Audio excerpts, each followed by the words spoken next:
experience shows up if you're the Warriors. You've gotten a big win in game one. You're not feeling yourself too much. You're not getting too high off big wins, never getting too low in the playoffs, even keel. Comcast Business bringing you the starting lineup with Steph Curry, Brandon Pajemski, Moses Moody, Jimmy Butler, and Draymond Green for the Warriors. Draymond an open wing three, and rim that out. For Houston, Comcast Business says, give me Fred VanVleet, Jalen Green, Dylan Brooks, Amen Thompson, and Alperen Şengün, who had 26 points in game one. Let's see how close they were playing Steph, and they're just helping off with Draymond. Jalen Green setting up for Amen Thompson, and he lays it up and in, and Houston is on the board. So Jalen Green being a little more decisive in his first move, getting into the paint, making Draymond help. And Steph firing that over Pajemski's head. Now, that's not a live ball turnover, but you don't want to have less shot attempts. The Warriors had 11 fewer shot attempts in game one. It's all about the possession battle. Remember, game one started 7-0, and Pajemski hit the first three. So you're not surprised when the Rockets get off to good starts. They want to get their crowd involved early. Jalen Green and VanVleet were 7 of 34 in game one as a starting backcourt. See, look at Steph sitting on his right hand, wanting to go left. And Draymond blows that up. Pajemski running with friends. Moody took the bump, and he was fouled. Another assistant who's ascended after being the top for a number of years as Moody makes his second free throw. So you got an early team foul on them. Let's see what that amounts to. Can you get in the bonus? Warriors had Monday off. They did practice yesterday. Jalen Green hits a three. Now Green was 0 for 4 on threes in game one. See, they set a ball screen to get him going right that time. He was able to make that one. So Pajemski being hounded. The Rockets know he was ill as well. Dylan Brooks on Jimmy Butler. Shot clock down to 5.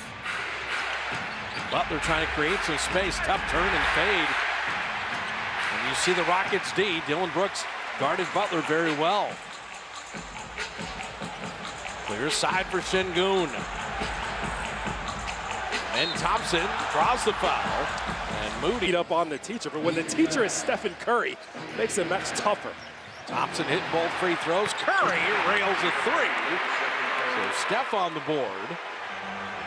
Wow. Hit 31 in game one, and many were almost indescribable. Those hit and get backs, ball screens. Jalen Green off back iron, and Moody with the rebound. Every defensive rebound, very precious against the Rockets. They get up to Brooks in the front court. Dylan Brooks. Turn, fade, fire, and drop it in. Dylan Brooks was only 3 of 9 in game one, and in 11 straight games, he had shot under 40% from the field. He's looking to break his own streak. Expecting to be more active this game. Pajemski couldn't lay that one in at the D-cell step.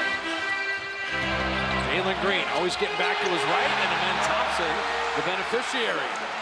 He's pretty much getting in the paint whenever he wants to now and forcing the help. And yeah, you got Moses Moody counter-attacking the other way ASAP.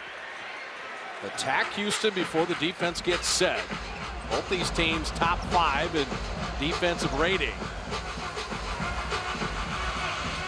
VanVleet, that championship year in Toronto.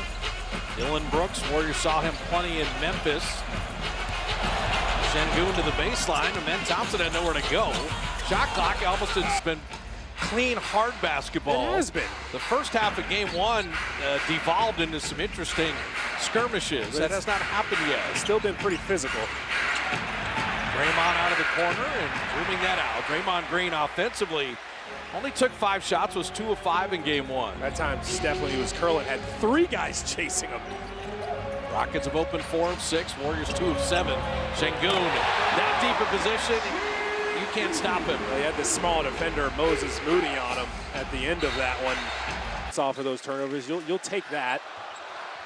Oh man, Draymond crew. And which team is able to channel all that extra energy?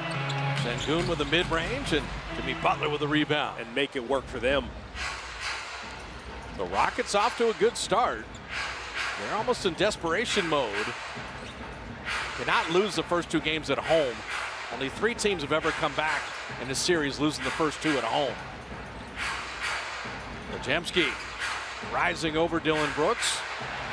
Missed everything off glass there.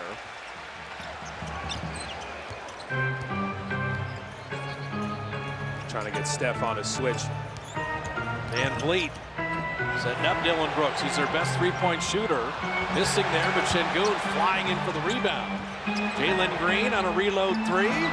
Şengün again, third opportunity, and squirted out of Green's hands. And a fourth chance for Houston. And Dylan Brooks make it 4 stops for the Dubs. And Game in the third quarter. Can you keep a guy going towards the help? Don't jump out of the way when you're double teaming a guy and let him split. Like, there's all kinds of things. We went to practice. The Warriors turn it over again. So Draymond throwing that one away, and Dylan Brooks getting to them to stretch the floor and be that perimeter shooting threat. GP2 in and out of his hands, but right to Moody. Open corner three, and Moses has 2 threes in the early going. So do we give GP2 an assist for that one? But you got Steph getting double teamed again. It's all up to the roller to make the right decision. He made the right decision on accident. Tari Eason corner three. Now the Rockets miserable from three-point land in game 1, 6 of 29. They've hit 2 here early. And knocked away from Şengün is watching GP2, and Curry is held off the ball. And Steve Kerr, hugging someone off the ball is not a legal guarding position. Jalen Green knocking it away, diving on the deck. It's going to be a jump. Comes up, and GP2 took it away. That's the best of every situation. That's the best case scenario. That reset the shot clock. Moody again. It hit 2 threes. That one rims out. And again, he's got Şengün on him. He's got to be decisive this game. The Rockets, not a great shooting team. 6 of 12, though. Very efficient early. Okay. And Şengün out of bounds. And there you go.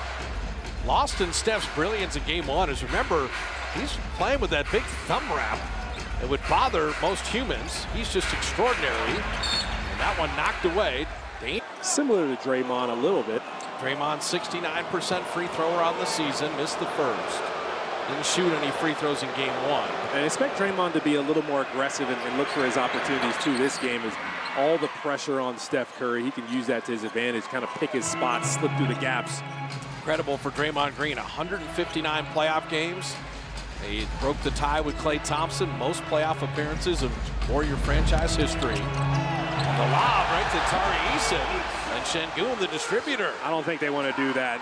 They sent 2 defenders to Şengün right there in the middle. Let Quentin Post try to get back. GP2 is tripped. Oh, wait a minute.